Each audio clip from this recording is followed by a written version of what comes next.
Hayaan na natin. Makaalis ang marami ka ng digmaan na ipanalo. Hayaan nyo na raw makaalis ang kalaban. Marami na daw kayong digmaan na naipanalo.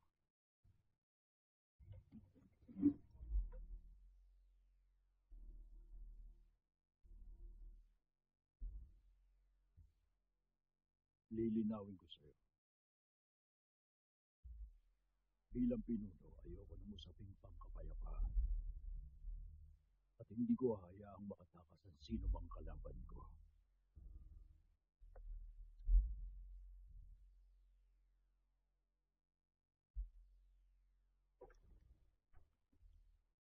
Ano kaya kung magkasundo na lang tayo? Pabayaan na natin makaalis si Kunishi. At salakayin na natin ang natitirang hukbo ng Wei sa Namhe. Patakasin daw si Kunishi.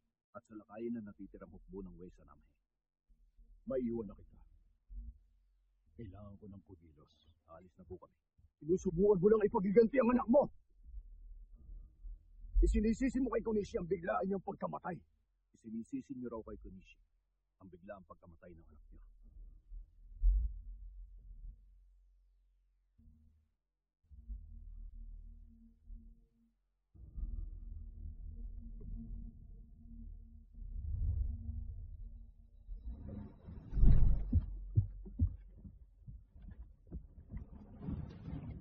Anong gagawin mo dyan?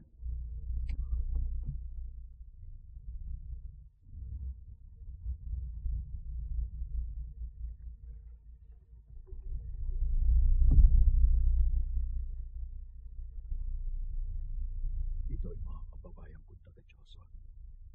Hindi ito mandirigma ng Wei. Taga-Choson daw ang mga yan at hindi mga kalaban.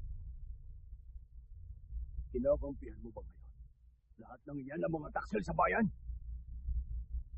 Tinatanong niya kung kinakampihan niya ang mga taksil sa bayan.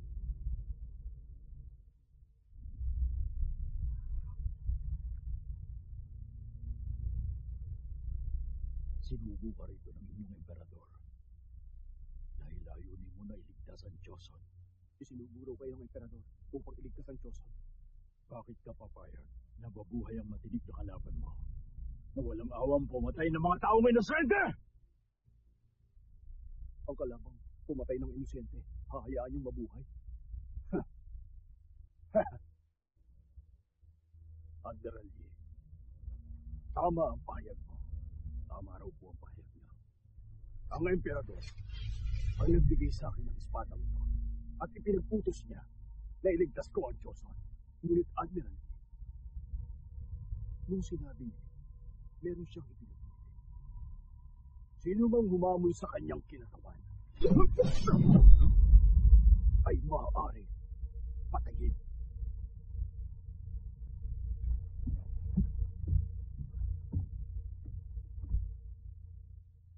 Kailan may hindi ko tinakasan ng kamatayan bilang isang matinong pinuno. Kamatayan ang ganti ko sa sino mang pumaslang sa aking mga kababayan. Kung ayaw mong tumulong sa digmaang ito, wala na saysay ang kasunduan ng Ming at Choson. Walang saysay ang kasunduan kung hindi kayo tutulong sa laban. Admiral Yi! Admiral! Ipunin lahat ng mga komandante. Tuloy ang laban ng Choson! Opo, Admiral Yi! Admiral!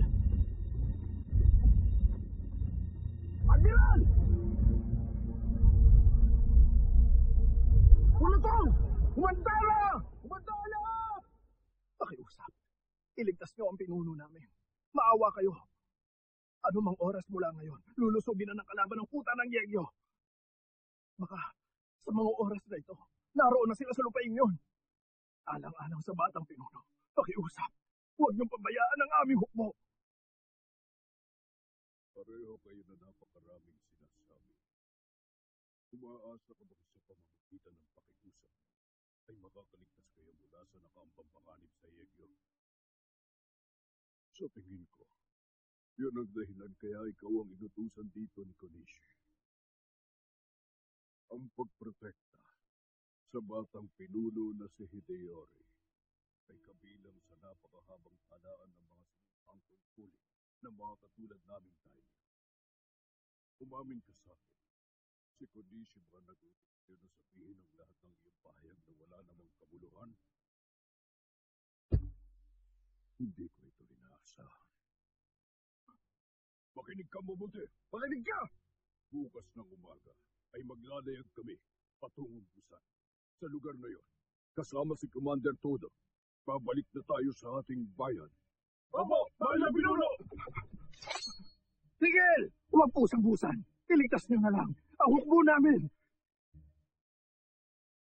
Ang aking buhay ay mistulang hamog na unti-unting naglalaw. Ang mga karangyaang makamundo ay nagmamaliw na panaginip. Kahit mga palasyo sa Osaka. Tama na yan!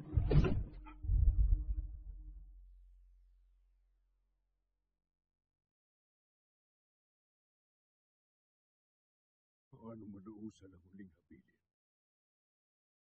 Nang namayapang pinunong si Hideyoshi, siyang kahumugot ang lakas na loob. Nais niyo po bang malaman ang kabuuan ng tunay niyong pahayag? Tigil! Nasa liham na ito ang tunay na mensaheng Konishi. Maniwala po kayo sa akin. Sa loob ng 7 taon, nabigo tayo at ngayon na may aatras sa laban.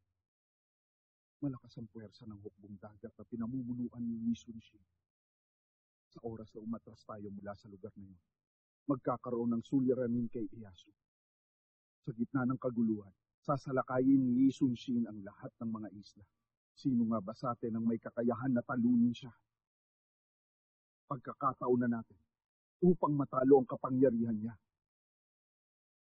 Kung ikaw ang haharap sa digmaan, Shimazu Yoshihiro, lilisanin ko ang kuta ng Yegyo at makikipagsanib pwersa kami sa inyong pulutong.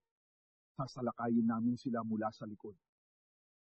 Pag napatay mo si Yi, wala nang sino mang maghahamon na makipaglaban sa iyo. Kahit pa si Ieyasu, ay mababahag ang buntot na humarap sa inyong pangkat.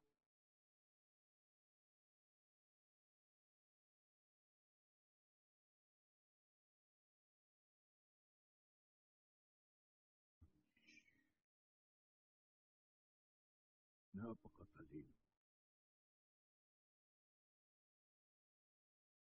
Binibigyan karangalan mo ang ngalan ng aming angkan bilang Shimazu.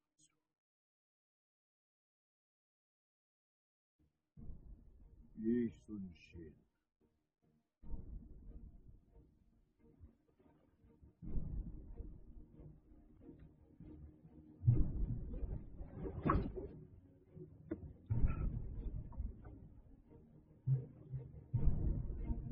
Humanda kayo para sa digmaan. Maglayag tayo patungong Yegyo. Opo! Salamat po sa inyong tulong. Salamat! Walang hanggang pasasalamat! Maglalayag tayo! Patungong Yegyo! Masusunod po! Maglalayag tayo! Patungong Yegyo!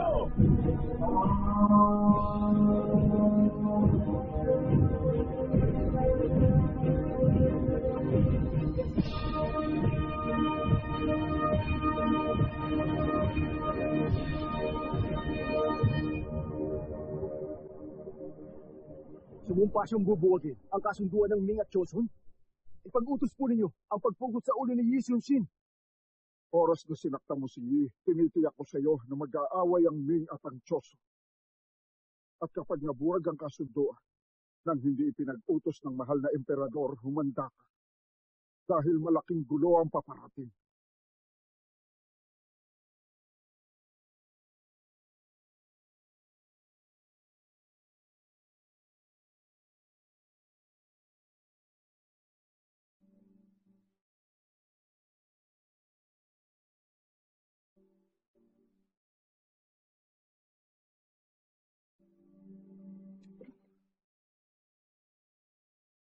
Ipagpaumanin niya. Tapusin na natin ang pulong.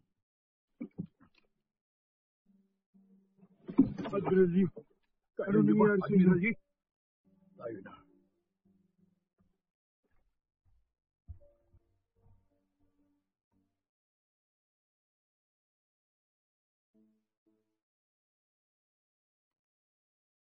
yung pumatay sa anak niya.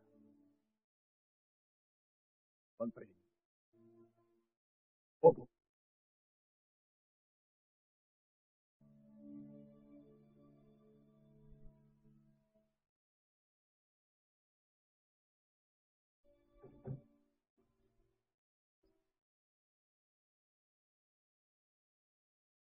Ama, nagpadala ng liham ang tagapayong seryosong yun.